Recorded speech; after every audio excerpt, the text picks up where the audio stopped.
Amiga pré-candidata, amigo pré-candidato, agora a gente vai falar com vocês um pouquinho sobre direito eleitoral. Tudo o que você pode fazer e o que não pode fazer na pré-campanha. Então, fique ligado aqui nas nossas dicas que vão te ajudar bastante no seu dia a dia da pré-campanha e da campanha eleitoral. Bom, vamos começar falando do que é propaganda eleitoral.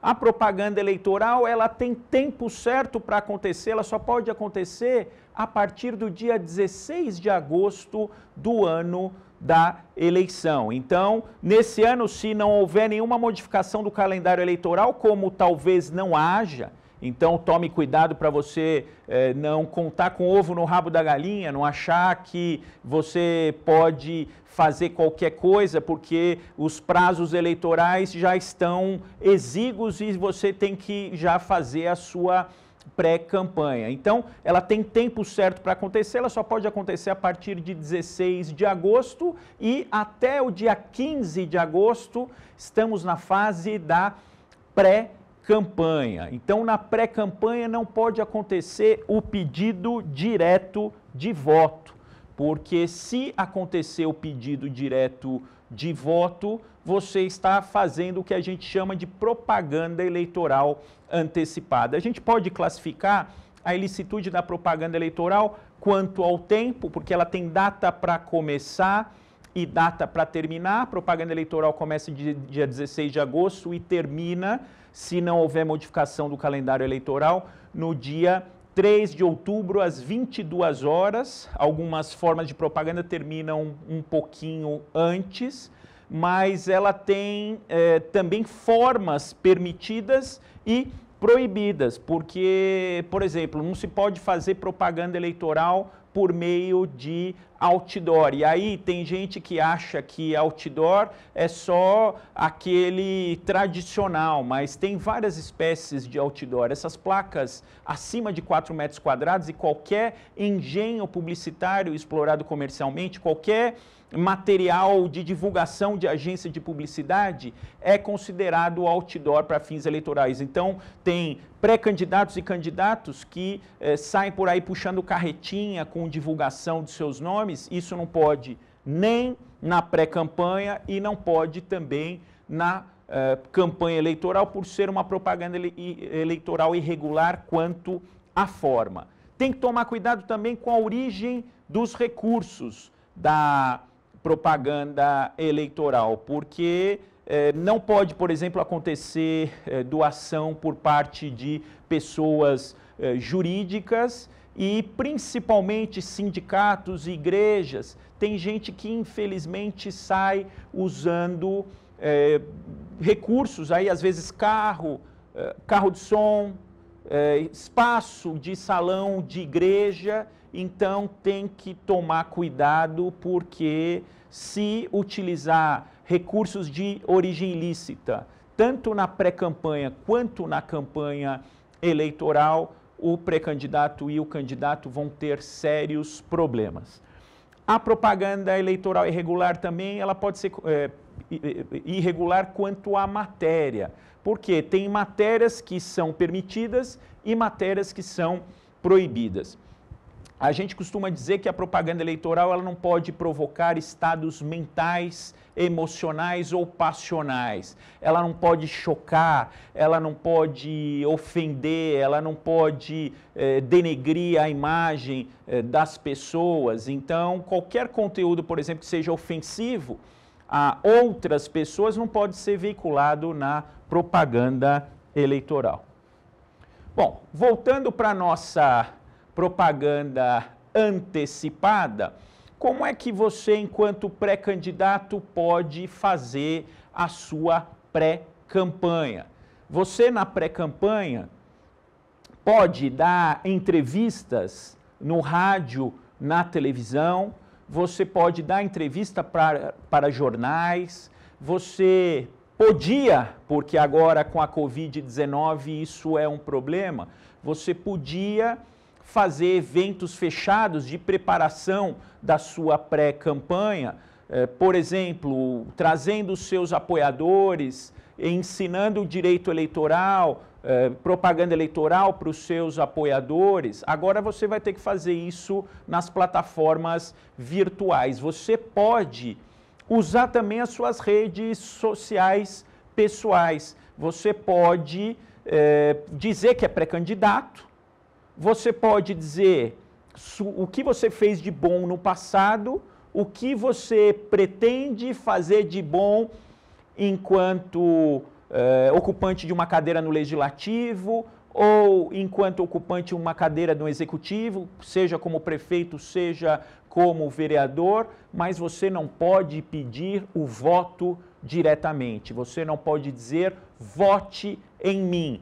Aí tem uma gama muito grande de situações que a gente vai discutir aqui com vocês, caso a caso, o que pode e o que não pode, mas pedir voto diretamente de jeito nenhum. O Tribunal Superior Eleitoral disse que o pedido direto de voto ele pode ser entendido em algumas determinadas palavras mágicas. Por exemplo, se um prefeito é candidato à reeleição e ele ficar fazendo o discurso, olha gente, eu preciso que vocês me deixem aqui o ano que vem, eu preciso de vocês para me manter na prefeitura.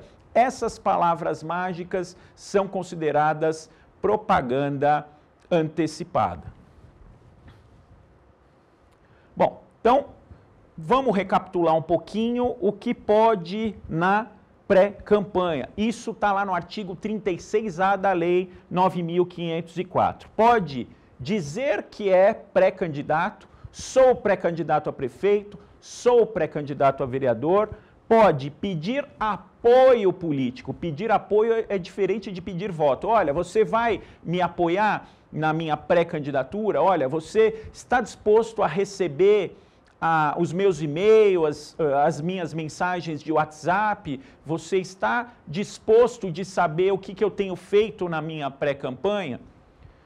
Pode divulgar ações passadas e futuras, divulgar o seu currículo, o que você fez até aqui e o que você pretende fazer para melhorar a sua cidade. Quais são as suas propostas para melhorar a sua cidade? Você pode dizer isso.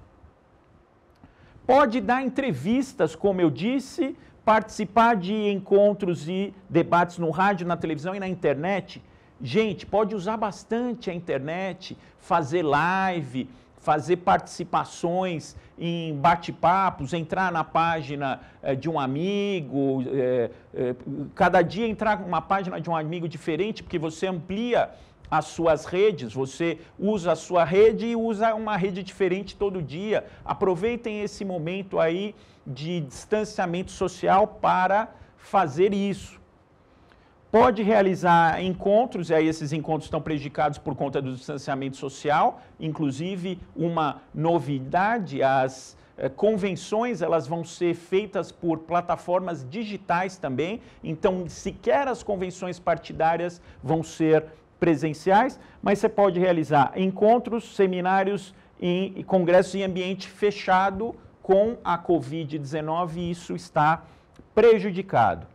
Pode trabalhar a imagem, inclusive impulsionando, agora tem que tomar um cuidado com o impulsionamento. Então, você que vai fazer um impulsionamento da pré-campanha, precisa tomar cuidado com duas coisas, o conteúdo e o valor.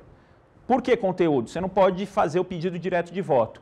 Pode dizer que é pré-candidato? Eu não recomendo que faça isso no impulsionamento. O impulsionamento é interessante que você faça em relação à sua condição familiar, em relação à sua condição passada, o que você fez de passado, um vídeo, por exemplo, dizendo do seu histórico, de onde você veio, qual a sua origem, o que está te despertando a ir para a política.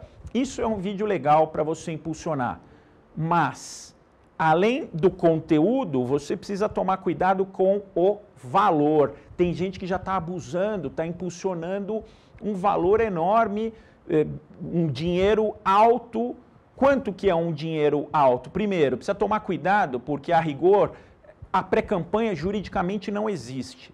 A rigor, essa divulgação da pré-campanha, ela só pode ser feita pelos partidos políticos com o dinheiro do fundo eleitoral. Não tem dinheiro para fazer pré-campanha.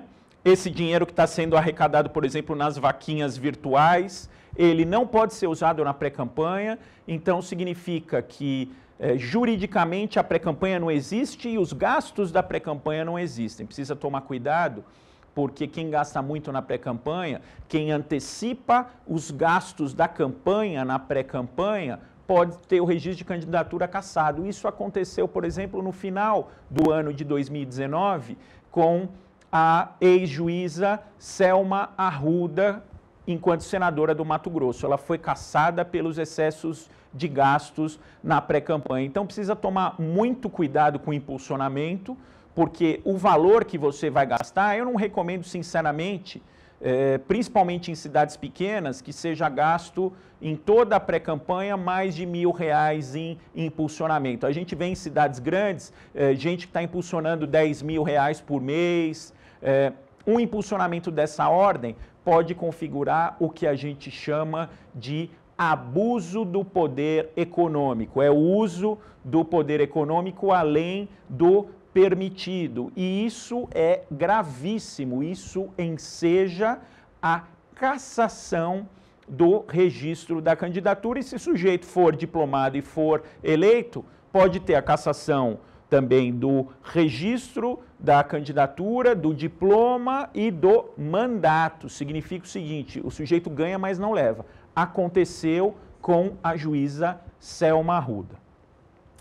Pode, então, trabalhar a imagem, impulsionar com essas advertências que eu coloquei e angariar voluntários e seguidores.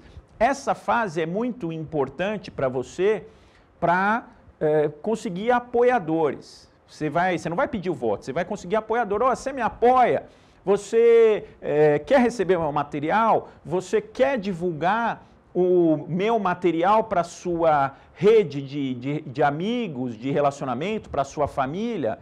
Se você, por exemplo, você tem hoje na agenda do celular, você tem 1.000 contatos. Se esses 1.000 contatos, cada um tem 300, 400 contatos, imagina se você consegue multiplicar esse seu material. Então, a melhor forma de você fazer a sua pré-campanha é você angariar voluntários e seguidores, pessoas que simpatizem com você e com a sua causa. E você tem toda a condição de captar isso através da internet e você não vai ter grandes custos com isso. Mas precisa tomar cuidado, como eu disse, com o pedido direto de voto. É a única cautela que você precisa ter. E aí entram os casos concretos. Tem muita gente fazendo adesivo. Esse adesivo que a gente colocou aqui, por exemplo, está dizendo o seguinte: sou amigo do Djair Gonçalves.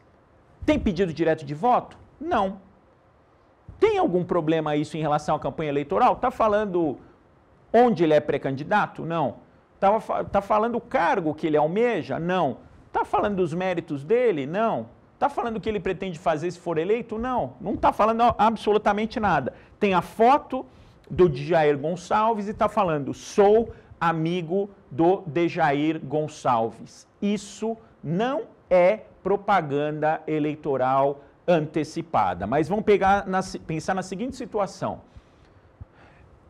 O Djair Gonçalves manda fazer numa cidade de 10.000 eleitores, 10.000 adesivos.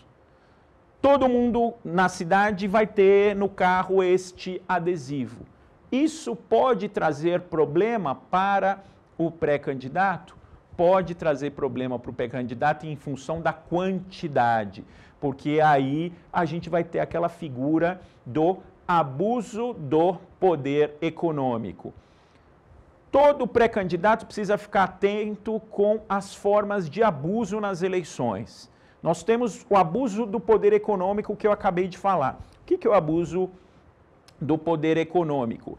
É o uso do dinheiro na pré-campanha além do permitido, além do razoável. E o que é usar dinheiro na pré-campanha além do permitido e do razoável? Não tem gasto na pré-campanha. Esse gasto tem que ser realizado pelo partido político. Mas mesmo assim, se o partido político faz um gasto divulgando um pré-candidato na pré-campanha de, por exemplo, mais de 10% do limite de gastos para a campanha daquele cargo naquela cidade, então vamos pensar o seguinte: o limite de gastos é R$100 mil. Se gastar mais do que R$10 mil na pré-campanha, a gente vai correr o risco, sim, de ter o abuso do poder econômico. O candidato, se possível, não gasta nada, o pré-candidato.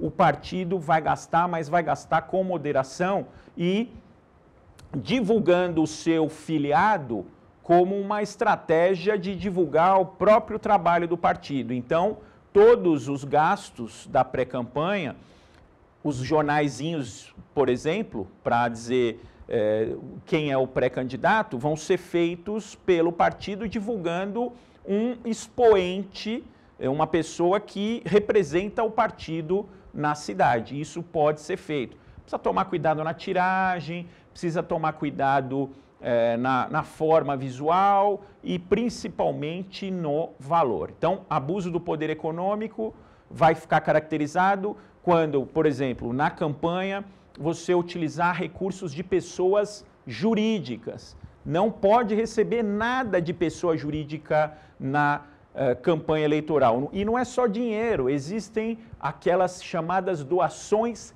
estimáveis em dinheiro. O que é uma doação estimável em dinheiro?